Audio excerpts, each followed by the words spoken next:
Então, boa tarde a todos. Sejam bem-vindos ao nosso segundo webinar, desenvolvido no âmbito do projeto Roteiro para a Descarbonização da Fileira do Calçado. Antes de mais, gostaria de começar por agradecer a vossa inscrição e interesse em participar neste webinar. Hoje connosco temos Rui Pimenta, que é administrador executivo da ADE do Porto, Agência de Energia do Porto, e é especialista no setor de energia. Falando mais um bocadinho sobre o nosso orador, é engenheiro eletrotécnico pela Faculdade de Engenharia da Universidade do Porto e tem mais de 25 anos de experiência em projetos com energias renováveis. A sessão de hoje é dedicada ao tema do autoconsumo, comunidades de energia e armazenamento e como é que estas podem transformar o futuro energético. Esta apresentação irá contar com a apresentação de alguns casos práticos e insights essenciais para impulsionar a transição sustentável e a descarbonização do nosso setor.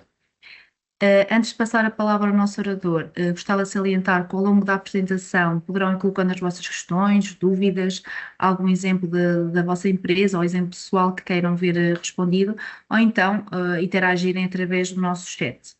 Sem mais demoras, Rui, passo-lhe a palavra. Muito bem, muito obrigado, muito boa tarde. Só confirmar que me estão a ouvir já agora, desculpe. Sim. Sim, A ver ok, e ouvir muito bem. bem. Então, boa tarde, obrigado pela presença e obrigado, obviamente, pelo convite para participar neste webinar.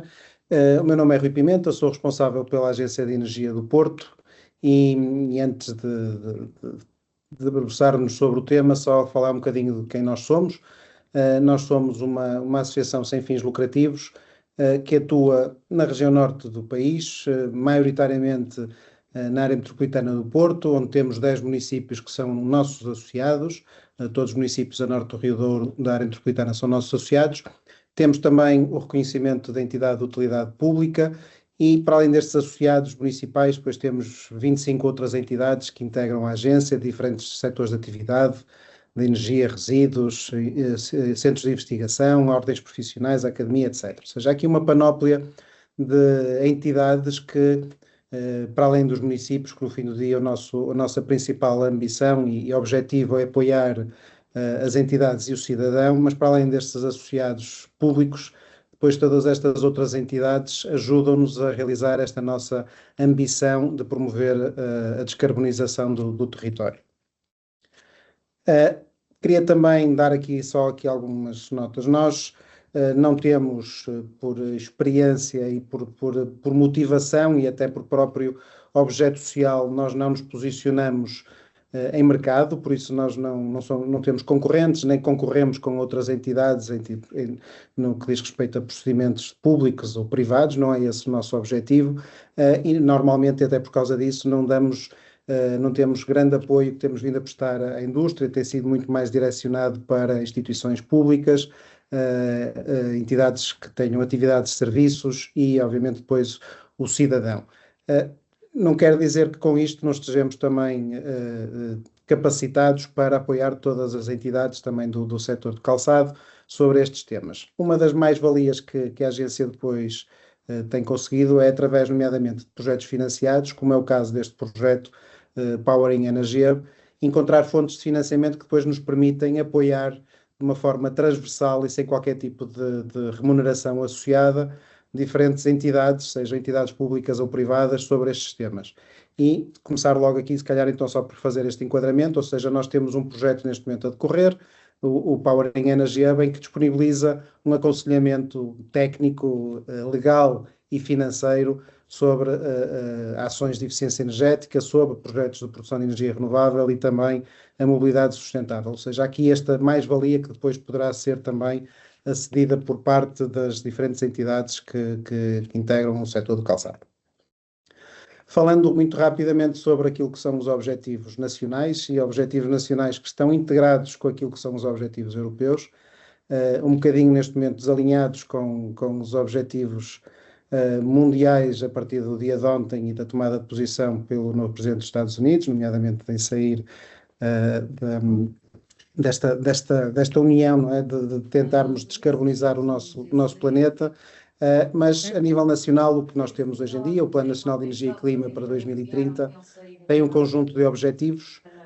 objetivos até 2050, mas que vai introduzindo várias metas parcelares, nomeadamente esta ambição de redução de emissões de gases com efeito de estufa até 2030 em 55%, depois uma meta intermédia em 2040 na ordem dos 70% e depois a neutralidade carbónica do país em 2050, expectável até que possa vir a ser antecipada, pelo menos há essa ambição de antecipá-la para 2045. E os municípios todos, os territórios todos, até de acordo com a Lei de Base do Clima, foram obrigados a desenvolver estes planos de ação climática que em cada um dos territórios têm que agregar um conjunto de ações para promover esta descarbonização e tem que envolver todos os setores, ou seja, não é só o município per si enquanto entidade pública e a sua atividade, não, tem que envolver efetivamente o cidadão e todas as entidades que atuam no respectivo território para em conjunto poderem atingir estes objetivos. Um outro documento que também, a nível nacional, que existe é o roteiro para a neutralidade carbónica até 2050, e aqui só falando em termos das energias renováveis, ou seja, é expectável que o consumo de energia primária, mais de 80% seja proveniente de energias renováveis, e há também esta ambição de até 2050 100% da energia elétrica ser proveniente de fontes de energias renováveis. Por isso, há aqui um caminho que tem que ser feito, enquanto continuar a haver uma aposta nacional, europeia e um apoio efetivo para a implementação destes projetos. Acho que todos nós vamos beneficiar em ir cumprindo com estas metas e conseguindo até mesmo ser mais ambiciosos sobre as mesmas. E também estou a par que há diversas iniciativas que muito bem têm sido trabalhadas pelo setor em termos de promoção de ações de formação e de outros webinars sobre estas temáticas, e também com isso também não me vou estender muito sobre estes temas mais morosos, nomeadamente a legislação, mas só dar aqui um enquadramento, ou seja, nós estamos a falar no objetivo de promover a produção de energia renovável num conceito de descentralizado, ou seja, próximo dos locais de consumo, efetivamente ligados até aos centros de consumo, para reduzirmos com isto a nossa dependência de rede e tirarmos todo este partido deste tipo de instalações. Para isso é necessário a constituição de uma unidade de produção de autoconsumo, que tem que ter logo à partida como fonte de energia, uma fonte primária de energia renovável. Estas unidades têm que ser dimensionadas para as necessidades efetivas no consumo de energia, ou seja, o objetivo aqui é efetivamente adequarmos aquilo que são as nossas instalações à nossa realidade enquanto consumidor de energia. Depois existem diferentes conceitos, ou seja, nós podemos ter uma unidade de produção renovável associada a uma instalação de consumo, e aqui funcionamos com um autoconsumo individual. Quando começamos a agregar outro tipo de instalações, ou o maior número de instalações de utilização, ou até um maior número de instalações de produção, já passamos para um conceito de autoconsumo coletivo. Ou seja, hoje em dia, desde 2022, se eu não me engano, quando foi feita, não o Decreto-Lei 1522, mas quando entrou em vigor mesmo a diretiva das comunidades de energia, nós passamos a poder partilhar aquilo que é a nossa energia renovável que produzimos localmente e beneficiar também de energia renovável que seja produzida na proximidade por outras entidades. Ou seja, podemos vender ou partilhar, como quisermos chamar, energia com o nosso vizinho e com isso beneficiarmos de um melhor modelo de negócio associado ao próprio investimento e tirarmos o maior partido das energias renováveis associadas. Os decretos-leis que estão em vigor e que regem todo este tema, o Decreto-Lei 15/2022, que teve uma revisão o ano passado através de uma portaria 99/2024, que alterou aqui diversos conceitos, mas todo este exercício, toda esta atividade associada à produção de eletricidade obriga à obtenção de licenças de exploração, licenças de exploração e certificados associados. E depende da dimensão de cada uma das instalações que tivermos a falar. Se estivermos a pensar apenas desenvolver uma unidade de produção até 30 kW, basta apenas uma comunicação prévia, um processo muito simples e rapidamente temos a autorização associada. Se formos até 1 megawatt em termos de potência instalada, aqui já temos que proceder a um registro prévio, já obriga depois a uma certificação da própria instalação e a emissão de um certificado de exploração para podermos depois iniciar a atividade. Se for acima de 1 megawatt, já obriga a outro tipo de processo, nomeadamente até envolvendo o próprio operador de rede, para a obtenção de uma licença de produção e depois a licença de exploração. Todas as instalações que tiverem unidades de produção associadas com potência superior a 4 kW são obrigadas a ter uma contagem exclusiva para a produção de energia, ou seja, é expectável que depois, estamos a falar de instalações que estejam ligadas à rede, não é? Tudo que seja acima de 4 kW obriga a esta contagem de energia a ser feita por parte do operador de rede de distribuição, neste caso a redes. Quando falamos também no autoconsumo coletivo, também já com certeza ouviram falar em comunidades de energia. Portugal se não é o único, deve ser dos poucos países europeus em que criou diferentes conceitos praticamente para a mesma coisa. Ou seja, nós temos um conceito de autoconsumo coletivo e comunidade de energia renovável que no fim do dia o objetivo é o mesmo. O objetivo é juntar um conjunto de instalações,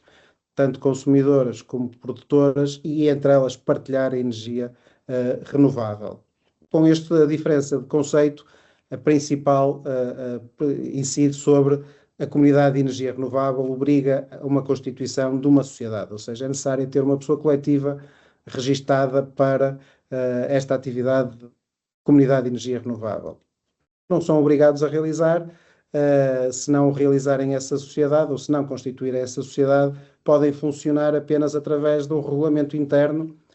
e com isso registar um autoconsumo coletivo, ou seja, para isso não tem necessidade nenhuma de constituir uma sociedade,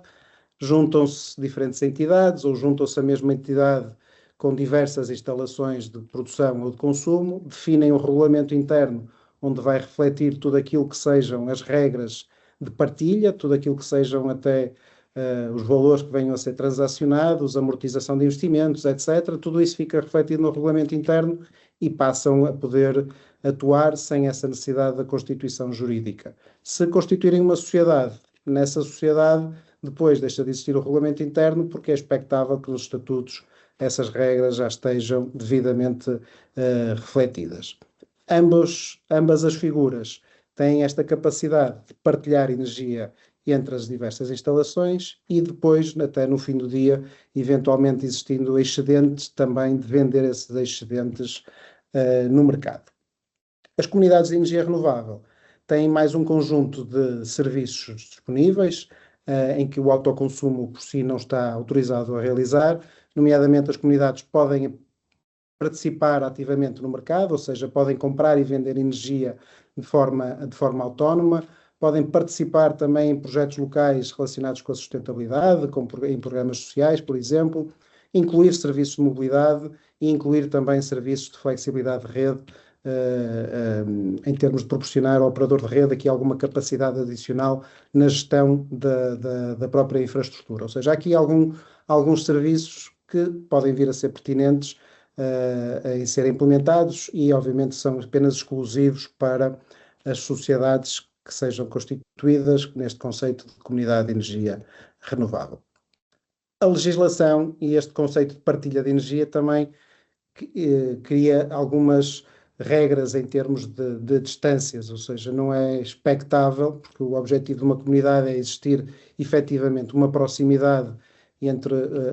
o local de produção e os locais de consumo e efetivamente que isso esteja dentro de distâncias relativamente razoável ou curtas,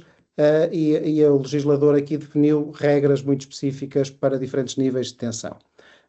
Quando falamos em baixa tensão, a distância máxima entre as unidades de produção e as instalações de consumo não podem ultrapassar os 2 km,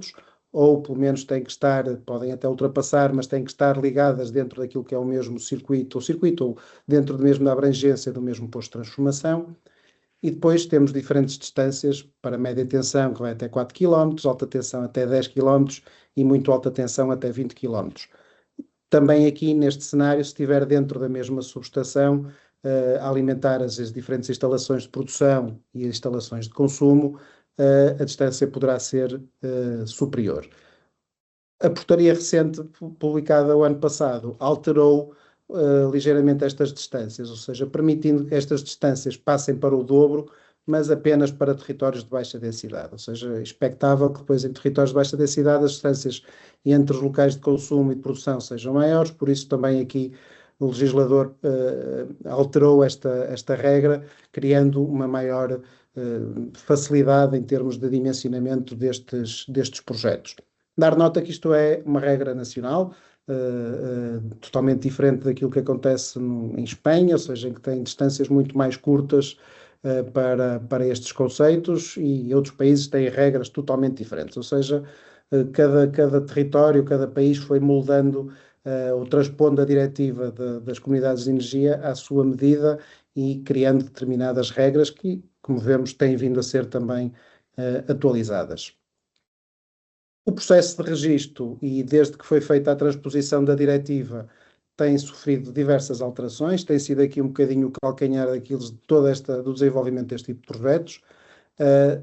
Só recentemente, só meados do ano passado, a Direção-Geral de Energia disponibilizou uma plataforma digital para, de alguma forma, facilitar o registro destas próprias instalações, porque até aqui funciona apenas ou funcionava apenas por e-mail,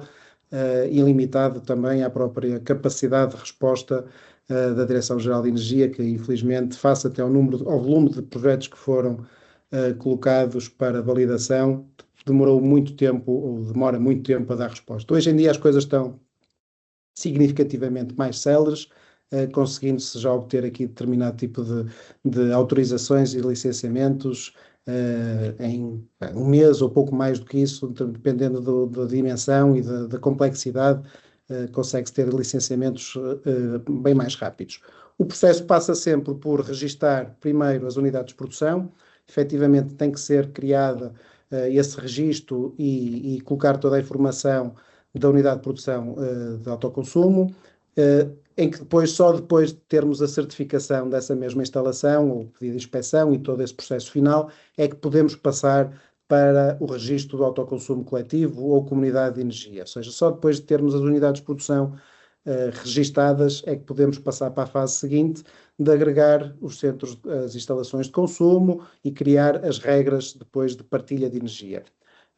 O próprio portal solicita também logo a identificação da entidade gestora do autoconsumo, ou seja, sempre que estivermos a falar num autoconsumo coletivo, ou seja, sem a constituição da tal sociedade, é obrigatório a identificação de uma entidade externa que exerça a função de entidade gestora de autoconsumo. Esta entidade é quem vai seguir aquilo que ficou espelhado no regulamento interno e será também o interlocutor junto do operador de rede, ou seja, a entidade que no fim do dia tem que celebrar um contrato com o operador de rede até para fazer face às taxas de acesso às redes, ou seja, aquilo que é as taxas por utilização da rede elétrica pública. Por isso, toda essa complexidade, por norma, tem que ser atribuída a esta entidade que terá que ser nomeada, que no caso de uma comunidade de energia pode ser a própria sociedade a exercer essa atividade. Para além disso, no autoconsumo coletivo, para além de identificar essa entidade, tem também que já ser disponibilizado um modelo de regulamento interno com as regras de partilha. Quando estamos a falar em unidades de produção fotovoltaicas ou outras unidades de produção renovável que não estejam diretamente ligadas a locais de consumo, ou seja, que estejam diretamente ligadas à rede, tem que seguir um processo de registro já de acordo com o processo do operador de redes, ou seja, já entra fora deste passo a passo definido pela Direção-Geral de Energia. Quando falamos de unidades de armazenamento, as regras são praticamente semelhantes, ou seja, eles obrigam também a um registro destas unidades de armazenamento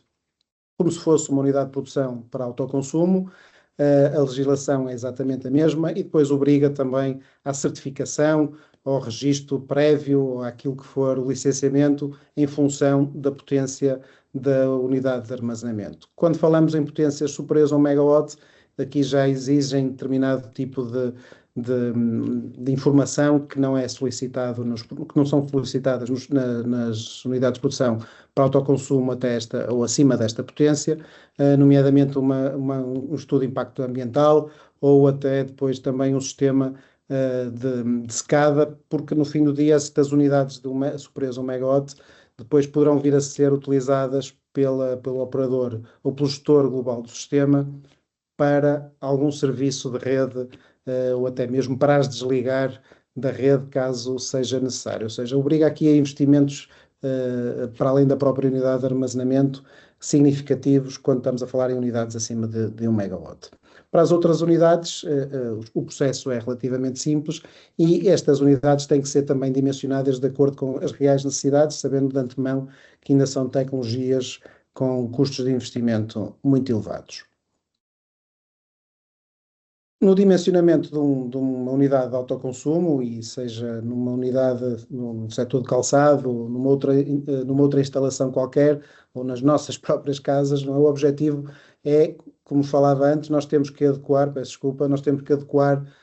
a produção expectável dessa unidade àquilo que são as nossas reais necessidades. Por isso temos que primeiro validar qual é que é o nosso perfil de consumo, perceber efetivamente como é que ele se comporta ao longo do dia, ao longo da semana, ao longo de todo o ano, para depois ajustarmos também o dimensionamento. Em função disso, temos que perceber se temos cargas críticas ou picos de consumo em determinado tipo de horas que também possam depois ser contempladas neste dimensionamento. E prever logo de antemão, até porque estes investimentos, independentemente das unidades, quando falamos, por exemplo, no fotovoltaico, isto ser moldável em termos de aumentos de potência, estamos a falar em colocar mais painéis e mais inversores, se os mesmos não tiverem capacidade para receber um aumento da potência instalada, por isso não é limitativo aumentar a potência, mas devemos logo de antemão, quando estamos a dimensionar um projeto, pensar no amanhã, nomeadamente se estamos a pensar em colocar carregadores de viaturas elétricas ou uma expansão da unidade fabril ou a aquisição de novos equipamentos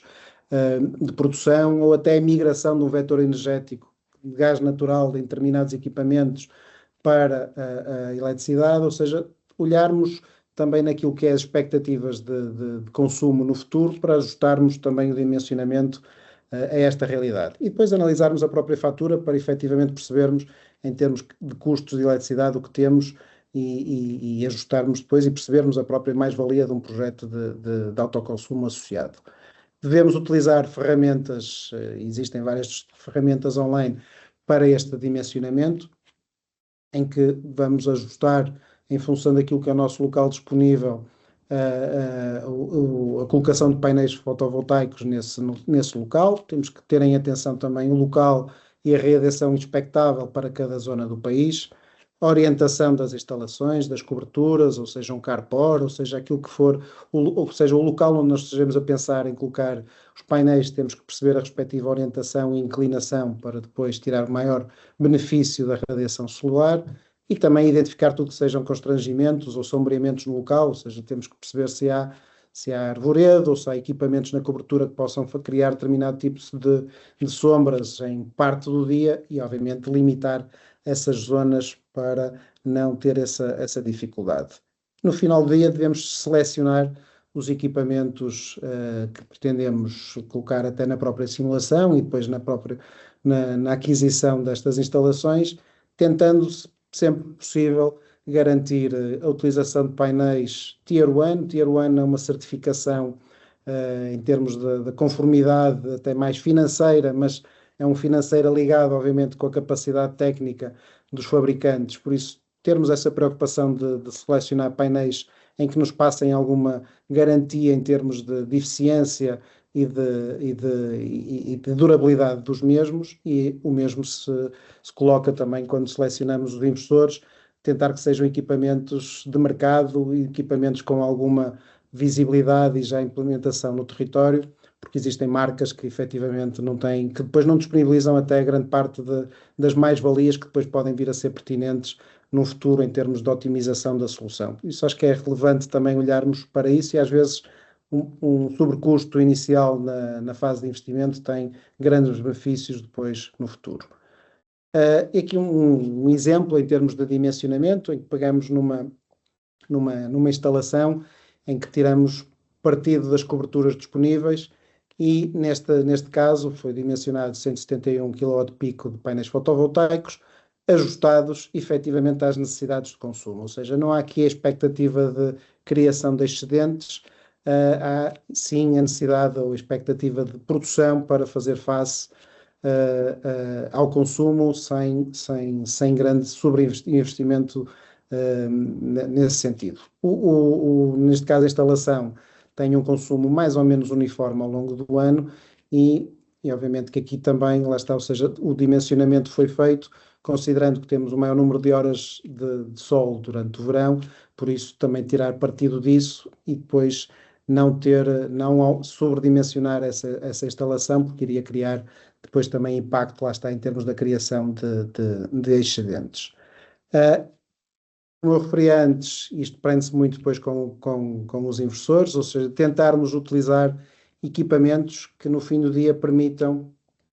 uma efetiva monitorização do funcionamento e da mais-valia da instalação e do investimento que nós fizemos. Por isso, existem diversas plataformas, ou dos fabricantes, ou plataformas que depois conectam com os inversores para recolher dados que são relevantes à monitorização e à avaliação e à gestão e à avaliação do impacto deste tipo de instalações, que para além de toda esta mais-valia em termos da gestão da instalação, deverá também contemplar depois a alarmística. Nós verificamos, e isso é perceptível, ou seja, muitas vezes estas instalações são implantadas e depois, se não tiverem associados ou contratos de operação e manutenção, ou se não tiverem plataformas em que depois sejam relativamente fáceis de aceder e de perceber o seu próprio funcionamento, elas depois entram num regime normal de funcionamento autónomo, sem grande monitorização, sem grande cuidado, e muitas vezes há algum problema que está a originar perdas de produção. Isso, no fim do ano, tem um impacto significativo. Por isso, criar este tipo de regras, de exigências de plataformas associadas ao próprio investimento para depois garantir este acompanhamento é efetivamente muito, muito relevante. Quando falamos nas comunidades de energia renovável, o conceito de dimensionamento é o mesmo, ou seja, estamos a falar em dimensionar as instalações fotovoltaicas dentro daquilo que são as instalações disponíveis, ou seja, se nós temos uma unidade fabril que vai integrar uma comunidade de energia renovável, o objetivo é produzir energia renovável nessa instalação e depois também produzir energia noutra instalação que venha a integrar, ou apenas uma delas produzir e a outra apenas irá beneficiar do excedente. Tudo isso tem que ser avaliado. Por isso temos que avaliar à semelhança do que se fosse para uma única instalação, avaliar o perfil de carga de todos os membros ou todas as instalações que nós pretendemos associar, perceber também aqui a evolução e expectativas de aumento, validar também as diferentes faturas de eletricidade que existam, porque se estivermos a falar em diferentes entidades, com certeza que terão associados diferentes comercializadores, diferentes tarifários, e o objetivo é que depois também identificar uma tarifa de energia partilhada que seja atrativa para todos os membros. Por isso, conhecer também a realidade de cada um dos contratos de eletricidade associado é essencial para este dimensionamento. Em termos de instalações, em termos de dimensionamento efetivo, nas instalações é em tudo semelhante, sendo que aqui o objetivo passa por podermos majorar a potência instalada, ou seja, tirarmos mais partido do local da nossa instalação, que está sempre limitada à potência máxima admissível de ligação, ou seja, há determinado tipo de regras técnicas e até de exigências por parte do operador de redes em termos da máxima potência que nós podemos colocar em cada local de consumo, mas ultrapassando isso, o objetivo é majorar a produção para que tiremos o máximo partido desta majoração, mas mesmo que num modelo de financeiro, se fôssemos funcionar de forma autónoma, não houvesse um grande benefício, temos que considerar nesse modelo que esse excedente que vai ser originado por esse sobredimensionamento, nós vamos partilhar com o vizinho e vamos ter uma remuneração associada em que vai tornar o modelo totalmente diferente e obviamente também atrativo. Por isso aqui o objetivo já não é só pensarmos sozinhos numa ótica de custo-benefício e tirar partido dos painéis fotovoltaicos ou de outra unidade renovável, mas é sim tirarmos partido também do eventual excedente para podermos vender a uma outra instituição, outra entidade dentro daquilo que são os limites de distância definidos. E, obviamente, aqui também em termos de equipamentos a mesma coisa, sendo que devemos garantir a utilização de equipamentos de medição em todos estes locais para que efetivamente permita uma monitorização e uma otimização de todo o sistema. Aqui um exemplo, estamos a falar em casos reais, e como eu digo, nós trabalhamos com vários projetos não direcionados para a indústria, por isso o que vem são escolas ou são outro tipo de edifícios de serviços que nós estamos a apoiar, mas aqui um exemplo de uma comunidade de energia que envolve várias instalações, instalações em que vão receber painéis fotovoltaicos novo, não é? Ou seja, ainda não tinham nada, mas também instalações que já tinham unidades fotovoltaicas para autoconsumo, em que vão ter um sobredimensionamento exatamente para poder integrar e também promover a partilha de energia renovável por este conjunto de instalações. Por isso aqui o objetivo não é só dimensionar para a sua utilização, é identificar tudo aquilo que sejam os locais com potencial em termos de cobertura, ou neste caso não temos aqui nada de parques de estacionamento, mas também poderia ser uma solução para a produção de energia renovável, porque lá está, o excedente vai ser partilhado com outra instalação. Dentro desta análise que tem que ser feita previamente, obviamente temos que olhar também em termos de perfis diários e perceber efetivamente o que é expectável que venha a acontecer a partir do momento em que esta comunidade funciona. E aqui um exemplo de 6 destas instalações em que aquilo que nós percebemos é que têm comportamentos diferentes porque têm também perfis de carga totalmente diferentes ou têm potências diferentes, ou seja, nós temos instalações em que se calhar no fim de semana as barras são aquilo que é a energia que utilizam da comunidade e depois aqui a cinzento são a energia que é excedentária, que é colocada à rede, que é disponibilizada para a comunidade. Por isso temos instalações que garantidamente ao fim de semana têm outro tipo de realidade, em que vão colocar muito mais energia na rede para ser partilhada com as outras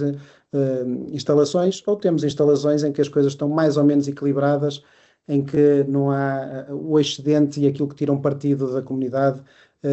está mais ou menos equilibrado. O objetivo que no fim do dia é pretendido é que se consiga ter, e aqui para se perceber, ou seja, nós temos 10, 12 instalações, neste caso são universidades, escolas, etc., que têm o seu consumo, têm muitas delas produção fotovoltaica, só estas duas é que não têm produção fotovoltaica, e dentro dessa produção fotovoltaica, o que está azul é a utilização que eles têm em termos de autoconsumo, e esta pequena cor laranja aqui é aquilo que eles terão enquanto excedentes. Ou seja, temos instalações em que consomem tudo o que está nos painéis fotovoltaicos, não têm mais porque não tinham cobertura, não é? Por isso, garantidamente, poderiam até consumir mais, mas tudo que está instalado é consumido, tudo que é produzido localmente é consumido, e as outras, há uma percentagem de energia que, ao fim do ano, é um excedente que é colocado para ser partilhado. As que não têm painéis fotovoltaicos, obviamente, que não têm aqui nada. Quando olhamos para esta coluna que refere-se efetivamente ao consumo da energia renovável, nós vemos que estas instalações, neste caso, por exemplo, 15% da energia que consome é dos painéis fotovoltaicos, da energia total que consome é dos painéis fotovoltaicos, mas ainda vai buscar mais 15% a energia renovável que está a ser partilhada pela comunidade. E assim vai pelos outros, ou seja, muitas instalações, umas mais e outras menos, vão beneficiar da energia que está a ser partilhada pelas outras instalações. Efetivamente, aquelas duas instalações que não têm nada de fotovoltaico vão beneficiar também consideravelmente da energia renovável que está a ser partilhada como excedente das outras instalações. Ou seja, no fim do dia isto tem que ser olhado como um projeto integrado, sejam apenas entre duas instalações ou entre 100, é indiferente a dimensão, mas num pressuposto de olharmos e percebermos efetivamente, caso a caso, que partido ou que benefício é que cada um vai ter por participar nesta comunidade, ou seja, que energia é que vai ser transitada na rede, em que depois as outras instalações possam beneficiar. Para isto, também, e no fim do dia, nós estamos a falar em dados, estamos a falar em comunicação de dados digitais que são disponibilizados pelo operador de redes. É impossível realizar isto. Uma coisa é entre duas instalações, ou seja, eu e o meu vizinho, se fizermos, se calhar não preciso de nenhuma plataforma para fazer grande monitorização desta partilha de energia, mas quando estamos a olhar para um maior número de instalações, já faz sentido pensarmos em termos depois uma plataforma que permita fazer esta monitorização em tempo real, de acordo com os dados que vão sendo disponibilizados pelo operador de redes, pela e-redes, e percebemos efetivamente o que é que nós estamos a consumir da comunidade, o que é que nós estamos a consumir da rede, para avaliarmos o impacto por participar neste projeto. E já existem ferramentas, já existem várias plataformas de mercado que permitem exatamente esta monitorização, esta quantificação e até depois a integração com outras plataformas de ERP para poder promover a emissão de faturas, caso existam custos associados a esta energia que está a ser partilhada. Para o investimento, e garantidamente eu tive assim uma informação que o setor do calçado é um dos setores onde já existe uma maior penetração de energia renovável, ou seja, deram uma ordem de 70% a 80% das diversas entidades já têm produção fotovoltaica, ou seja, que já são números muito consideráveis, por isso já procederam a investimentos ou por capitais próprios ou por outras fontes de financiamento para a instalação de produção renovável nas suas unidades. Por isso, os diferentes modelos de negócio, obviamente que o capitais próprios, havendo essa capacidade financeira, é aquele que tem melhor impacto, tem taxas de retorno muito atrativas, hoje em dia inferiores a 5 anos, dependendo do perfil de carga também da utilização de cada uma das instalações, mas é garantidamente, obviamente, a melhor solução, até aos preços atuais deste tipo de equipamentos. Depois temos o modelo de um empréstimo bancário, que também depende depois do rating de cada entidade, e temos outros mecanismos, como o PPA, onde uma entidade faz o investimento e garante a venda de energia renovável a um preço definido, entre 50 a 120 euros o megawatt, são exemplos que nós temos identificado, ou seja, alguém faz uma instalação fotovoltaica no local, ou no parque de estacionamento, ou num terreno conexo e vende essa energia à entidade que tem a instalação de utilização, a uma tarifa definida, ou seja, tudo aquilo que for produzido é pago por essa entidade, é essa tarifa, ou modelos de renting, ou modelos também de ESCO, ou modelos em que é feito aqui um conceito de partilha em função das poupanças que vierem a ser atingidas. Ou seja, são mecanismos que mais ou menos estão a ser utilizados pelos diferentes setores privados, sendo que o PPA acredito que seja aquele que está a ter mais penetração no nosso mercado. Obviamente aqui é só um exemplo, isto de um projeto real, uma comunidade com 6 instalações, uma potência total instalada na ordem dos 250 kW, e na altura os modelos que se desenharam, ou seja, se fôssemos fazer um investimento com capitais próprios, teríamos um payback ao fim de praticamente 5 anos, e estamos a falar aqui em poupanças na ordem dos 30 e qualquer coisa, 40 mil euros. Se formos fazer um contrato de 12 anos com um financiamento externo, obviamente que aqui temos benefícios ou poupanças muito mais reduzidas, em que efetivamente só se tornam significativas ao fim da própria conclusão do contrato, quando tiramos o real partido da instalação, que entretanto esteve a ser também paga face a ter sido feito um investimento por parte de uma entidade privada. Por isso, há um conjunto de modelos de negócio, efetivamente a tecnologia está estável, há mais do que exemplos práticos e reais do impacto e do benefício que este tipo de instalações trazem aos diferentes setores de atividade, por isso realmente acho que são oportunidades que devem ser avaliadas e obviamente adequarmos o modelo de investimento em função das nossas próprias capacidades. As unidades de armazenamento têm aqui uma mais-valia complementar, em que nós podemos utilizar as baterias depois para fazer a gestão, por exemplo, de picos de energia, tentando reduzir os períodos em que efetivamente há uma maior necessidade de eletricidade, e se estiver associado às tarifas mais elevadas,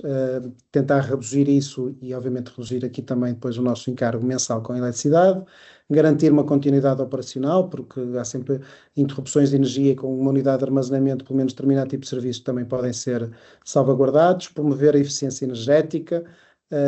o armazenamento desta energia excedente, ou seja, mesmo que exista qualquer tipo de instalação, é expectável que exista sempre um excedente, seja unidades que ao fim de semana não trabalham, permitir que este armazenamento seja realizado para ser colocado novamente na instalação durante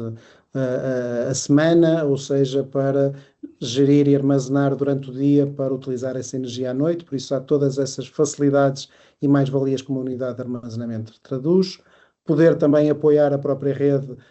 naquilo que é a sua própria estabilidade e aquilo que há pouco até falávamos em termos de flexibilidade, e garantirmos também ou reforçarmos a nossa independência energética, ficando menos expostos àquilo que é a própria volatilidade dos preços do mercado e tentando com isto podermos ter uma maior continuidade ou uniformidade de preços, tanto da eletricidade como depois daquilo que são os produtos ou serviços que nós desenvolvemos. Partilhar alguns exemplos de projetos que temos trabalhado nesta área, e são projetos reais, são projetos que já estão até em funcionamento. Este primeiro projeto é uma unidade que tem uma instalação de quase 900 kW-peak, ou seja, ela tem duas unidades que totalizam 1,5 MW, mas dentro de toda a instalação existem 2 postos de transformação, por isso foram desenvolvidas 2 unidades de produção autoconsumo para cada um dos postos de transformação, ou seja, no fim do dia o objetivo até seria fazer um autoconsumo coletivo, uma comunidade entre estas duas instalações, mas não faz sentido porque o perfil de carga destas mesmas instalações é muito semelhante, por isso não há praticamente, ou antes, há excedente, mas não há um excedente que possa estar a ser aproveitado pela outra, porque quando há excedente de uma, também existe um excedente da outra instalação. Por isso, quando esta foi dimensionada, esta instalação, nós conseguimos colocar ou dimensionar um conjunto de painéis fotovoltaicos em que reduz mais de 36% a dependência da rede, ou seja, aquilo que é a energia elétrica que nós utilizamos da rede pública, mas mesmo assim temos um excedente na ordem dos 23%. A outra instalação, como eu digo, é contígua, é um outro posto de transformação, tem também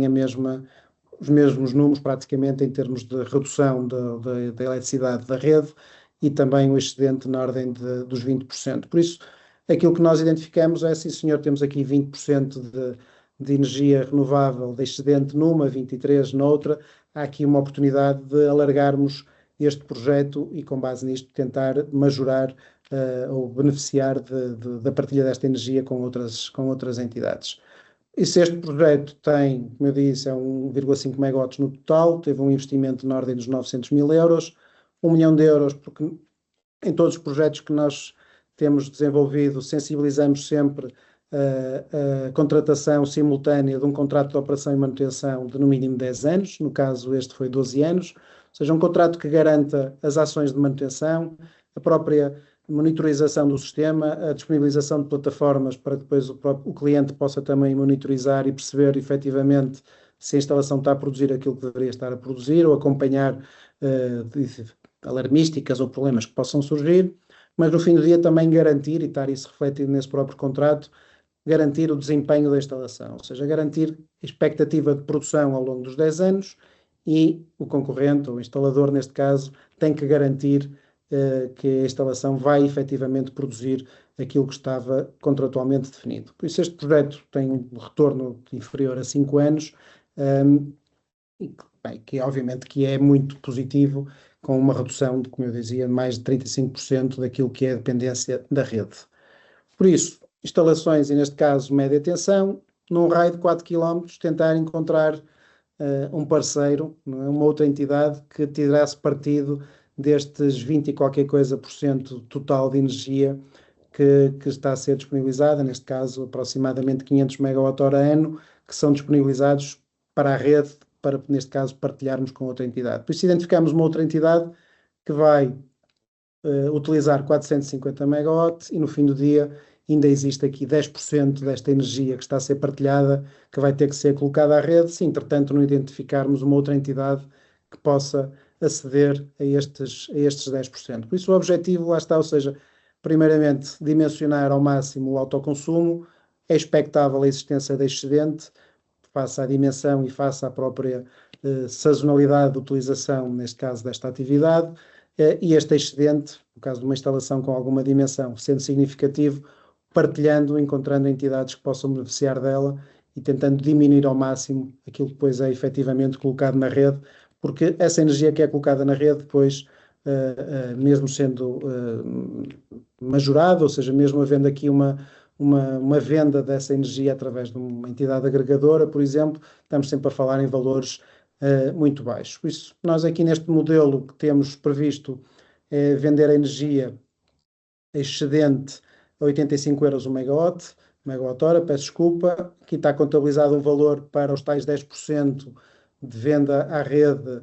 por um valor residual de 30 euros o megawatt, por isso estamos a falar em ter aqui mais uma remuneração anual apenas pela valorização desta energia excedente da instalação fotovoltaica, que já por si já tinha um retorno inferior a 5 anos. Por isso, um contrato de operação, os 12 anos, num total de 120 mil euros, e temos, durante esse mesmo período, uma expectativa de remuneração associada a este excedente de 540 mil euros. Ou seja, se com este excedente conseguimos pagar a operação e manutenção durante este período e ainda ter aqui também mais algum retorno financeiro. Por isso, são modelos que, bem dimensionados, fazem todo o sentido que sejam implementados. Obviamente que, dentro dos raios que são disponibilizados pela legislação, temos que encontrar o parceiro que efetivamente utilize o excedente nas horas em que nós também o estamos a disponibilizar. Por isso também, se nós temos uma unidade fabril que trabalha durante a semana e ao fim de semana é que há esse excedente, maioritariamente temos que encontrar alguém que durante esse fim de semana tire partido dessa energia que é colocada na rede. Ou seja, temos que fazer esta avaliação para adequar a oferta à procura, para, obviamente, tirar o maior partido desta ligação. Um outro caso de estudo, e este também está em dimensionamento ou está em implementação também de uma outra unidade, em que neste caso nós percebemos que o dimensionamento garante uma redução muito significativa da eletricidade adquirida da rede pública, quase 50%, mas também temos um excedente muito significativo de 50%. Por isso, uma instalação com 150 kW em que 50% daquilo que eu vou produzir de energia renovável vai ser disponibilizado à rede. É uma instalação que tem também um retorno na ordem dos 5 anos, em termos do investimento, com proveitos anuais na ordem dos 25 mil euros, e que, ao facto de nós disponibilizarmos metade da energia produzida na rede, temos que encontrar parceiros ou outras entidades que beneficiem ou que acedam a esta energia, que também a paguem, obviamente, e obviamente, dentro disto, tentar majorar o nosso modelo de negócio. Por isso, estamos a falar de uma instalação, neste caso, de baixa atenção especial, por isso estamos limitados aos 2 km, isto é uma instalação em Matosinhos, e aqui identificamos várias instalações que se associaram a um autoconsumo coletivo em que vão beneficiar desta energia excedente, em que conseguimos tirar partido de 100% da energia que está a ser colocada na rede por parte da unidade de produção renovável na instalação inicial. Com isto, obviamente que melhoramos o nosso modelo de negócio, reduzimos o payback de todo o projeto e aumentamos ainda consideravelmente aquilo que são os proveitos anuais desta instalação. Mais uma vez,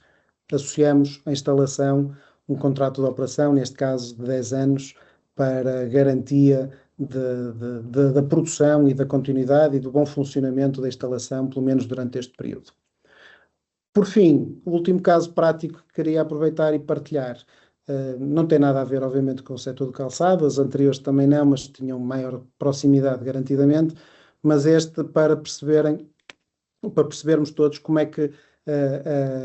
a realidade hoje em dia de partilha de energia ou da possibilidade de partilha de energia abre uma panóplia de oportunidades e que deve ser uma aposta muito considerável por todos nós, pelo Governo, para efetivamente fazermos face às alterações climáticas e para garantirmos uma maior penetração da produção de energia renovável, nomeadamente produção de energia renovável descentralizada. Este foi um primeiro projeto desenvolvido a nível nacional após a transposição da diretiva, ou seja, quando a legislação entrou em vigor nacional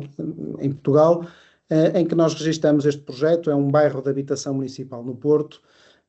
Registramos este projeto, foi considerado como projeto piloto pela entidade reguladora do setor elétrico, pelo próprio operador de redes, neste caso é Redes, e é um bairro que tem 180 famílias, tem uma escola, e nós desenvolvemos um projeto de partilha de energia entre estes diferentes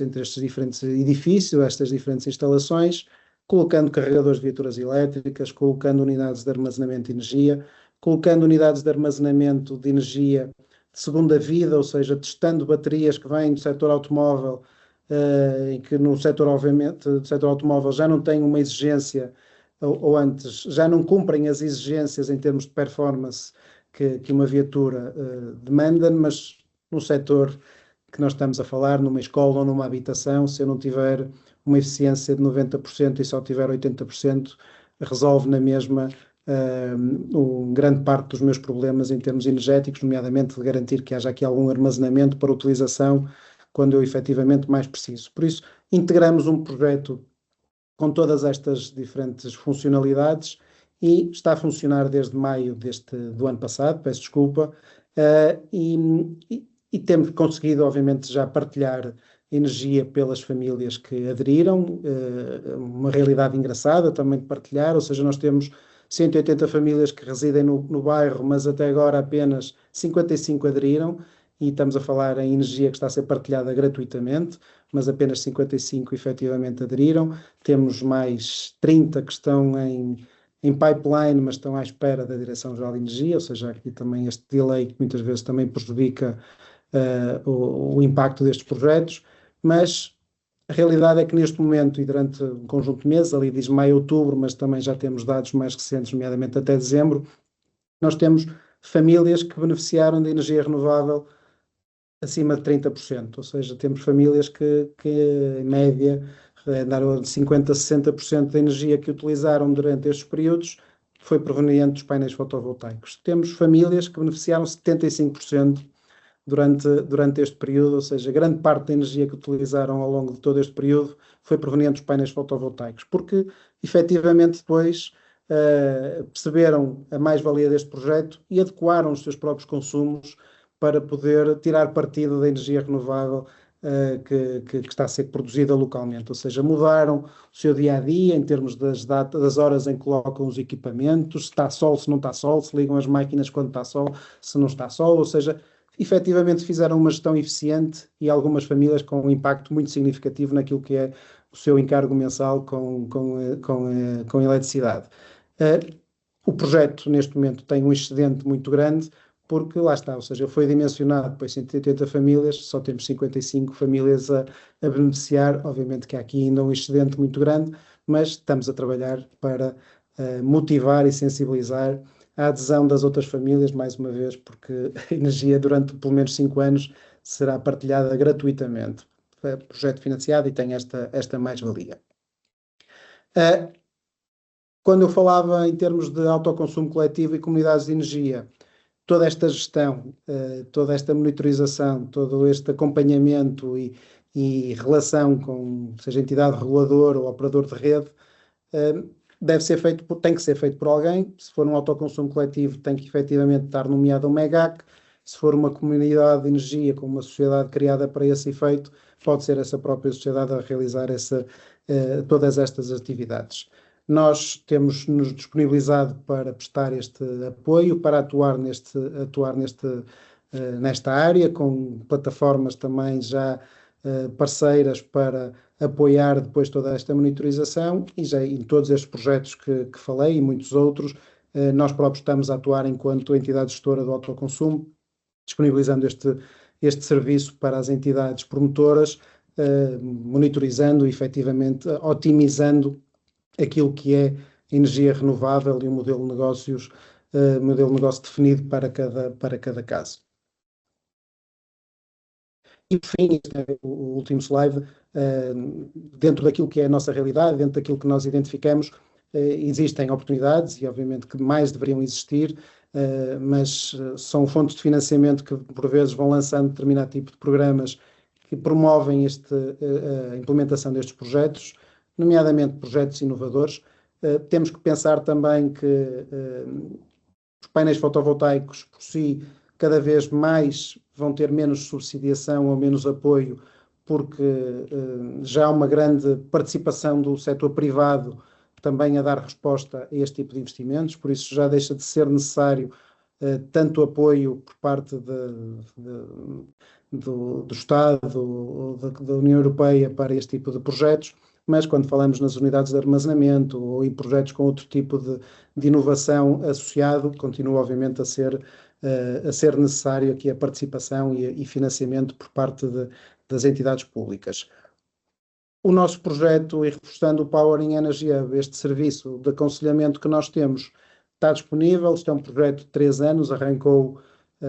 no final do ano passado, por isso, durante este período, nós estamos disponíveis, a Agência de Energia e o consórcio nacional, para dar este apoio, seja no apoio técnico, em termos de dimensionamento, em termos até de validação das próprias instalações que já estejam em utilização e que possam ter dúvidas em relação a alguma questão, nós também podemos prestar esse aconselhamento, ou depois, seja em termos de assessoria legal ou modelos de financiamento que possam ser disponibilizados, sejam inovadores ou apenas com base naquilo que já são modelos normais de mercado, nós estamos disponíveis para dar esse aconselhamento a todas as entidades que assim o entenderem.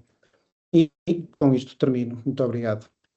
Obrigada, Rui, pela sua excelente apresentação sobre este tema. Abrimos agora espaço para responder algumas questões ou dúvidas que tenham.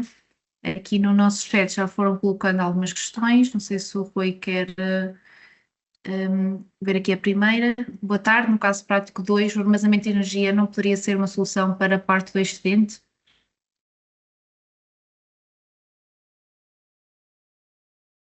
Sim, no caso prático 2, sim, garantidamente que o armazenamento seria, mas face aos custos atuais e sendo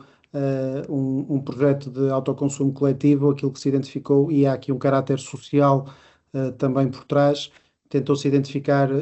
entidades, ou neste caso instituições de solidariedade, que se vão envolver e que vão beneficiar desta energia. Ou seja, tomou-se essa decisão de partilhar também energia renovável a preços mais vantajosos com estas instituições. Muito bem, entretanto também foi colocada outra. Em que circunstâncias faz sentido optar por armazenamento? Ou é sempre preferível desenvolver uma comunidade de energia? Na minha opinião, eu acho que primeiramente deveria ser sempre preferível desenvolver uma comunidade de energia. Porque o facto de nós desenvolvermos uma comunidade de energia, nós estamos a criar uma relação com outra entidade ou com outra instalação que pode ser apenas consumidora da energia excedente que nós vinhamos a produzir, mas também pode ser ela própria uma entidade que também está a disponibilizar excedentes, por isso eu próprio também posso aceder a mais energia renovável para além daquela que eu já beneficio da minha própria instalação. Ou seja, cada caso é um caso. Por norma, se nós pudermos partilhar, no fim do dia, se pudermos ter baterias e depois até partilhar também essa energia com outras entidades, melhor. Mas se pudermos partilhar essa energia excedente com outras instituições ou entidades de proximidade e também beneficiar de eventuais excedentes que essas entidades também disponibilizem, acho que é o modelo mais atrativo num momento em que as unidades de bateria ainda não têm um custo têm um custo muito significativo, por isso ainda aumentam significativamente aquilo que é o payback associado. Não? Já agora, Rui, como é que uma empresa, pegando aqui nesta questão, pode perceber o que é que lhe pode compensar mais? Aderir a um autoconsumo coletivo ou a uma comunidade? Mais uma vez, tem que ser analisado, não é? Ou seja, toda esta informação que, de uma forma resumida, partilhamos, tem que ser colocada em prática, ou seja, temos que olhar para uma empresa, temos que perceber efetivamente o seu potencial, se já tem uma instalação, que excedente é que está a colocar na rede, e em função desse excedente perceber se existe alguma entidade ali ao lado que possa adquirir essa energia, perceber a quanto é que ela está disponível para adquirir essa energia e depois tentar montar um modelo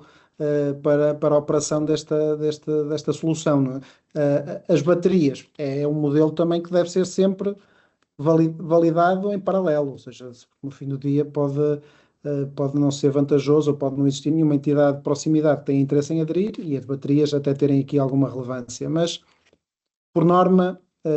dentro daquilo que são os raios que estão disponíveis na legislação, existem sempre entidades consumidoras na vizinhança. Se nós conseguirmos ter essa relação com eles e criar um contrato com eles em que eles garantem a compra de energia durante X anos e esse valor que está associado seja significativamente vantajoso para nós, obviamente que será mais benéfico do que, acho eu, do que uma unidade de baterias à data de hoje face aos seus preços. Ok.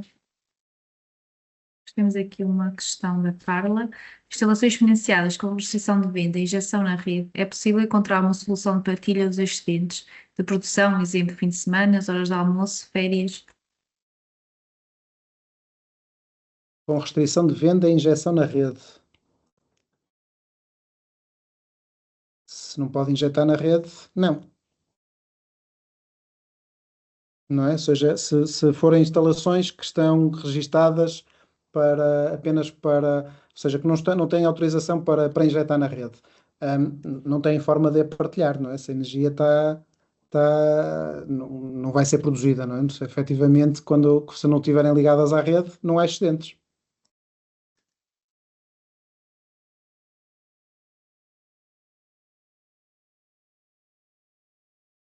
Carla, penso que respondeu aqui a restrição de contrato de financiamento,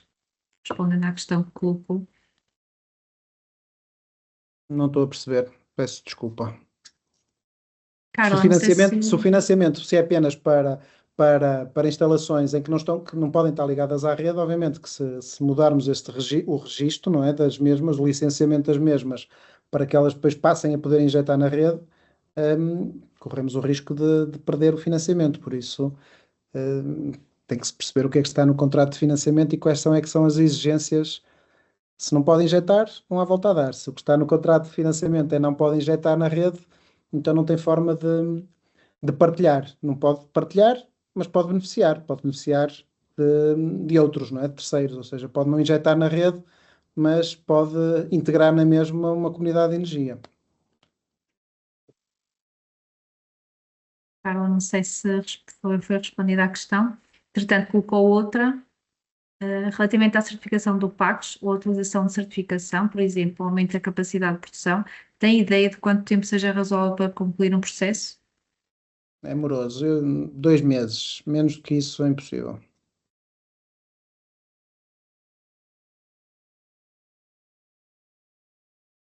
E já estou a ser conservador, mas porque é expectável, eu há pouco referia e não podemos estar sempre a dizer mal da instituição porque também não tinha muitos meios para dar resposta a estes desafios, não é? Mas a verdade é que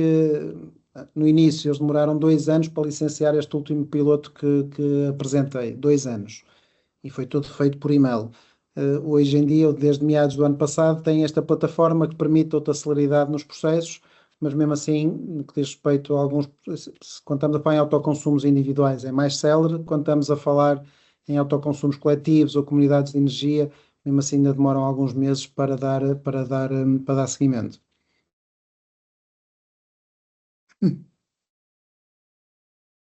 Muito bem, penso que não havendo mais questões, Carla, agradeço. Muito bem, não havendo mais questões, para terminar, gostaria. Peço desculpa. Portanto, surgiu aqui outra questão. Como se chama a plataforma? Nós vamos partilhar a apresentação, não é? Penso eu. Sim, sim, sim. Certo? Pronto, Sim, tem é lá um o link que é mais fácil depois mesmo visualizar isso e clicar nele e vão diretos para a plataforma.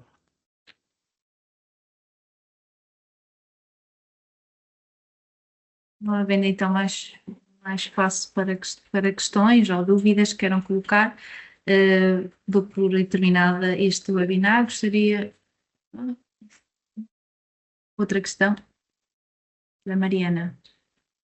Tenho lido em vários papers que a precisão dos custos de armazenamento pode chegar a 160 por kWh em 2025. Tendo isto em conta, de que forma é que o Rui acha que isto afetará a decisão entre o armazenamento ou a participação em comunidades de energia?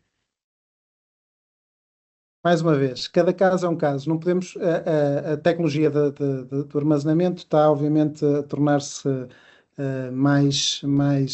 está a ser otimizada, não é? Nomeadamente em termos de investimento. mas também não podemos não esquecer o custo da energia, não é? Ou seja, o nosso custo de eletricidade também tem variado consideravelmente. Se calhar hoje em dia estamos num momento em que a eletricidade até está a descer, os preços da eletricidade, pelo menos para algumas pessoas ou para algumas entidades isso está a acontecer, mas isso não quer dizer que daqui a um ano nós estejamos outra vez com custos de eletricidade altos, em que não se justifique efetivamente nós mesmo assim podermos partilhar a nossa energia, porque quem comprar essa energia vai comprá-la a um valor que vai mudar completamente o modelo de negócio que está por trás. Ou seja, temos que analisar, temos que perceber se, quando falamos de uma comunidade de energia, também conseguimos beneficiar de energia de terceiros a preços vantajosos, porque isto, se for win-win, não é? Ou seja, se nós ganharmos e quem integrar a comunidade também ganhar, estamos todos, obviamente, a beneficiar, não é? E isso podem ser sempre modelos mais atrativos do que fazer um investimento depois nas unidades de armazenamento. Tem que ser validado em função do perfil de funcionamento em cada situação e daquilo que poderá ser depois a própria comunidade de energia. Eu, particularmente, e não me levem a mal, sou fã de nós podermos partilhar energia renovável com terceiros, com outros que possam efetivamente tirar partido, sabendo de antemão que também tem que se pagar as taxas de acesso às redes, etc. Mas se essa energia elétrica for mais barata do que aquela que nós estamos a comprar da rede, é um primeiro benefício que deverá ser, é uma primeira camada que nós deveríamos tentar otimizar. Na segunda camada, se calhar, introduzir a avaliação das unidades de armazenamento. Muito bem. Não sei se há mais alguma questão. Mas, como eu dizia, totalmente disponíveis para apoiar as entidades que assim o solicitam, não é? Nesse dimensionamento, nessa avaliação. Muito bem, não havendo então, a partir de mais questões, gostaria de reforçar que poderão continuar a acompanhar o desenvolvimento do roteiro através do nosso site, onde também vai ser disponibilizada a apresentação e a gravação deste webinar. Mais uma vez agradeço ao nosso orador Rui Pimenta e também a participação de todos vós neste webinar. Obrigada. Muito obrigado. Boa tarde. Boa tarde a todos. Obrigada. Obrigada.